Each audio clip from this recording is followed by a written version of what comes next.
Un hombre vive en completa soledad, sin conocer el mundo exterior, hasta que un día decide escapar.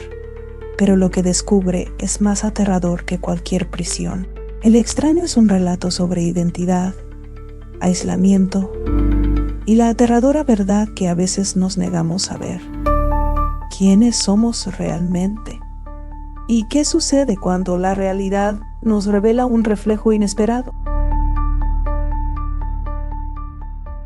Infeliz es aquel a quien sus recuerdos infantiles solo traen miedo y tristeza.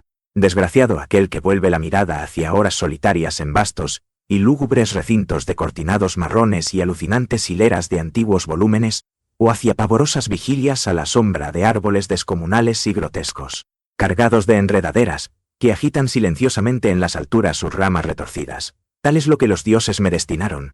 A mí el aturdido, el frustrado, el estéril, el arruinado, y, sin embargo, me siento extrañamente satisfecho y me aferro con desesperación a esos recuerdos marchitos cada vez que mi mente amenaza con ir más allá, hacia el otro. No sé dónde nací, salvo que el castillo era infinitamente horrible, lleno de pasadizos oscuros y con altos cielos rasos, donde la mirada solo hallaba telarañas y sombras.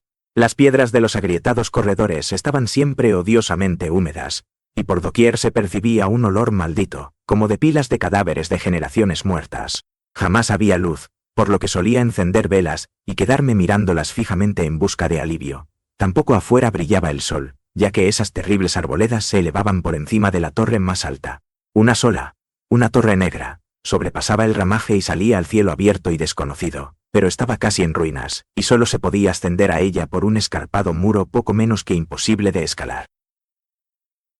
Debo haber vivido años en ese lugar, pero no puedo medir el tiempo.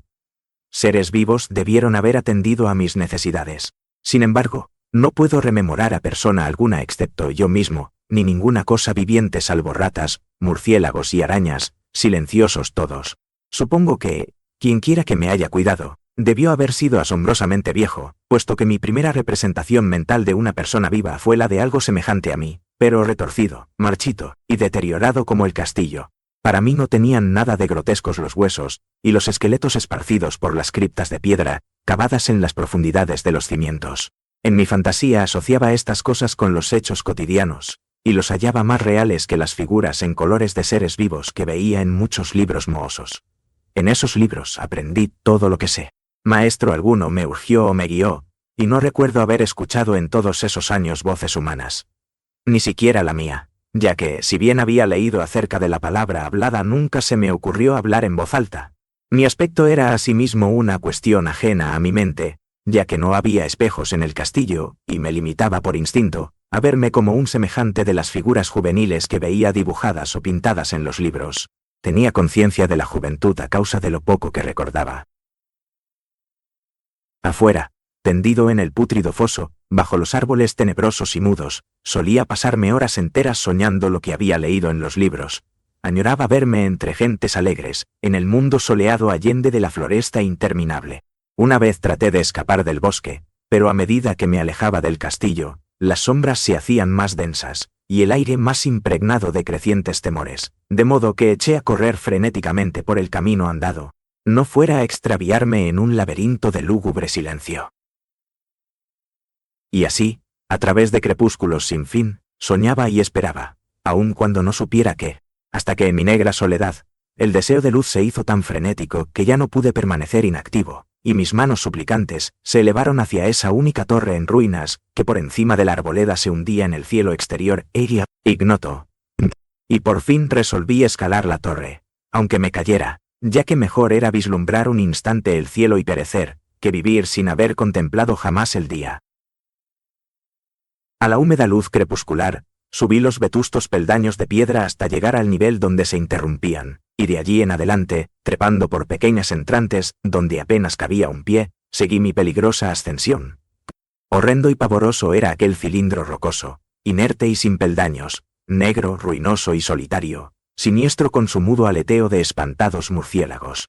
Pero más horrenda aún era la lentitud de mi avance, ya que por más que trepase, las tinieblas que me envolvían no se disipaban, y un frío nuevo, como de moho venerable y embrujado, me invadió. Tiritando de frío, Me preguntaba por qué no llegaba a la claridad, y, de haberme atrevido, habría mirado hacia abajo. Se me antojó que la noche había caído de pronto sobre mí y en vano tanteé con la mano libre en busca del antepecho de alguna ventana, por la cual espiar hacia afuera y arriba, y calcular a qué altura me encontraba. De pronto, al cabo de una interminable y espantosa ascensión a ciegas por aquel precipicio cóncavo y desesperado, sentí que la cabeza tocaba algo sólido. Supe entonces que debía haber ganado la terraza, o cuando menos, alguna clase de piso.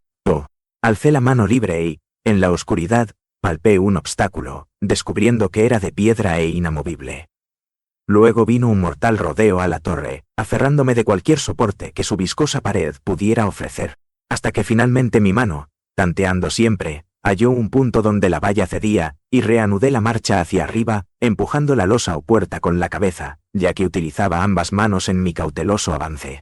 Arriba no apareció luz alguna, y, a medida que mis manos iban más y más alto, supe que por el momento mi ascensión había terminado, ya que la puerta daba a una abertura que conducía a una superficie plana de piedra, de mayor circunferencia que la torre inferior, sin duda el piso de alguna elevada y espaciosa cámara de observación.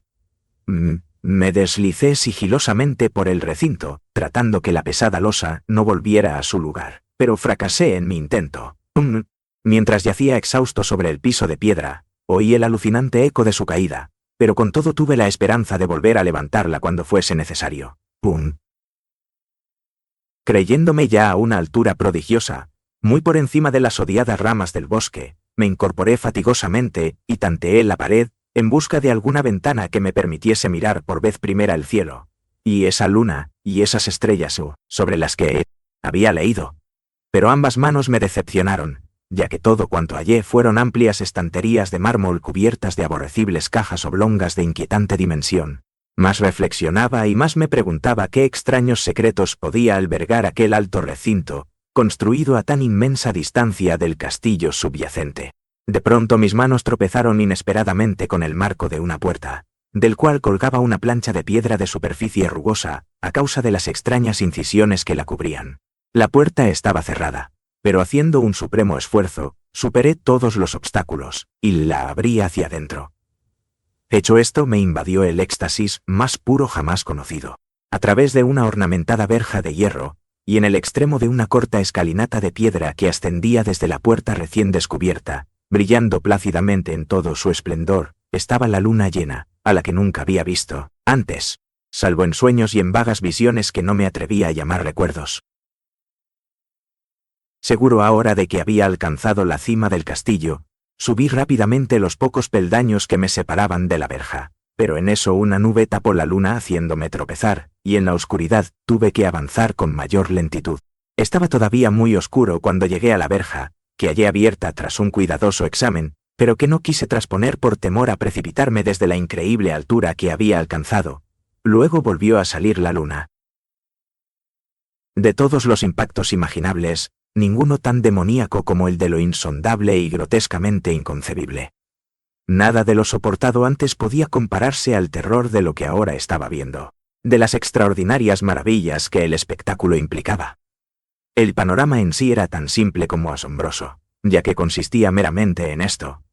En lugar de una impresionante perspectiva de copas de árboles vistas desde una altura imponente, se extendía a mi alrededor, al mismo nivel de la verja, nada menos que la tierra firme, separada en compartimentos diversos por medio de lajas de mármol y columnas, y sombreada por una antigua iglesia de piedra, cuyo devastado capitel brillaba fantasmagóricamente a la luz de la luna.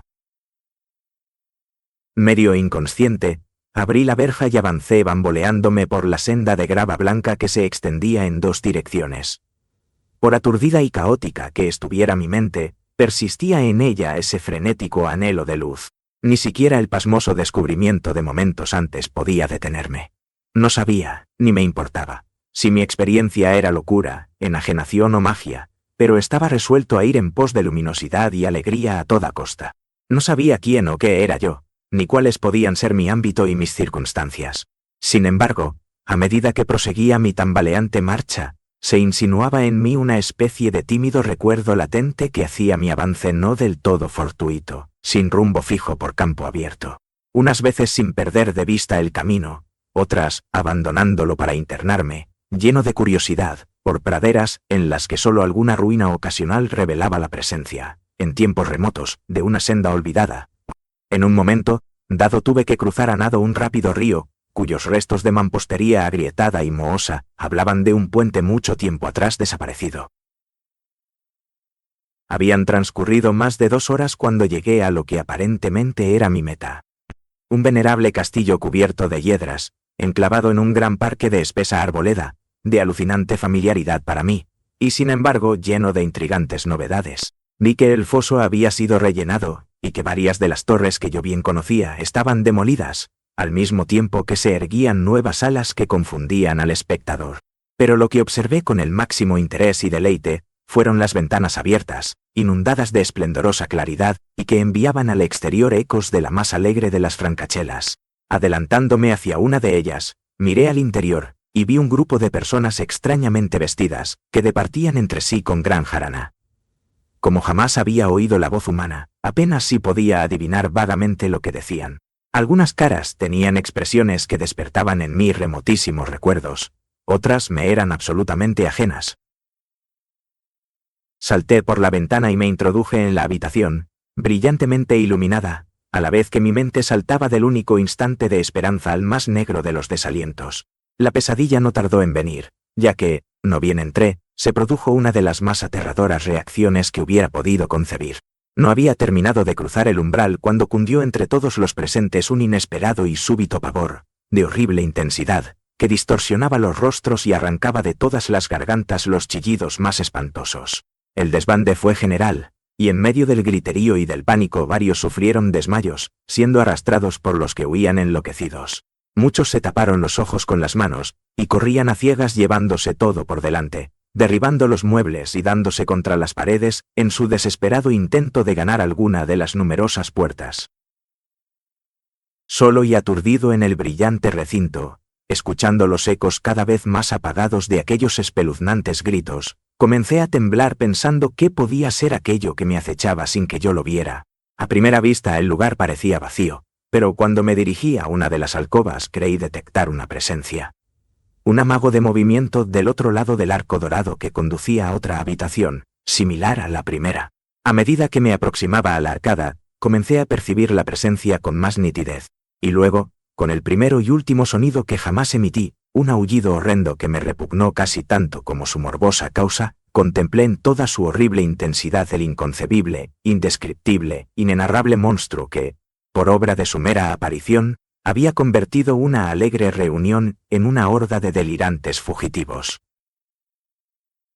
No puedo siquiera decir aproximadamente a qué se parecía, pues era un compuesto de todo lo que es impuro, pavoroso, indeseado, anormal y detestable. Era una fantasmagórica sombra de podredumbre, decrepitud y desolación, la pútrida y viscosa imagen de lo dañino.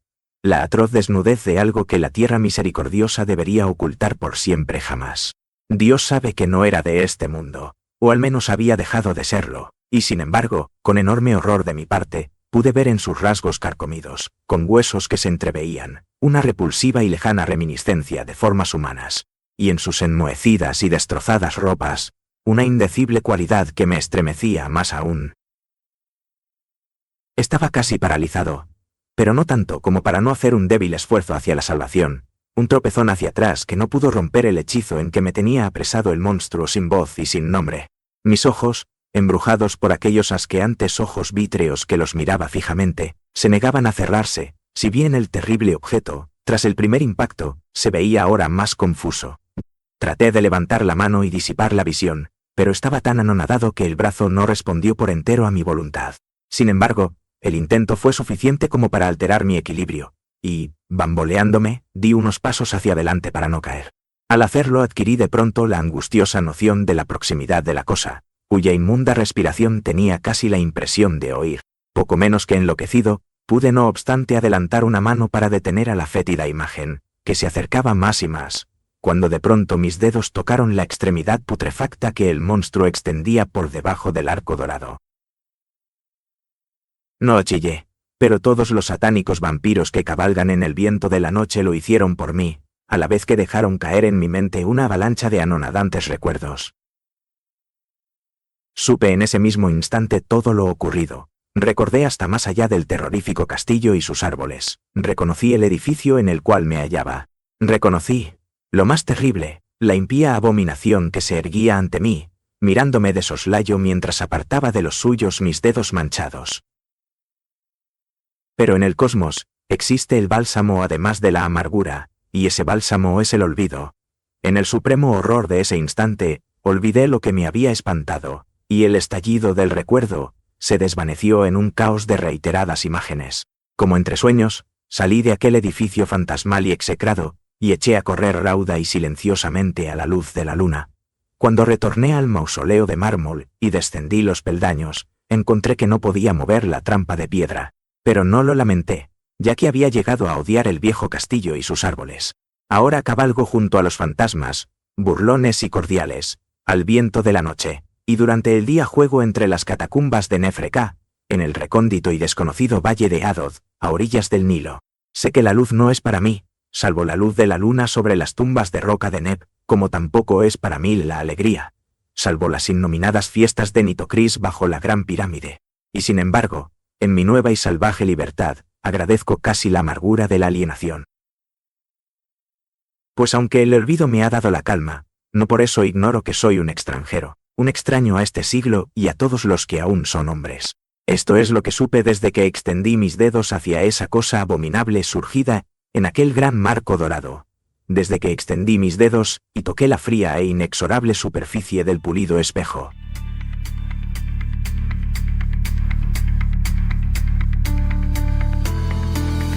Si pasáramos toda nuestra vida sin vernos a nosotros mismos, ¿sabríamos quiénes somos en realidad?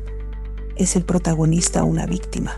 ¿O un monstruo que se niega a aceptar su propia existencia?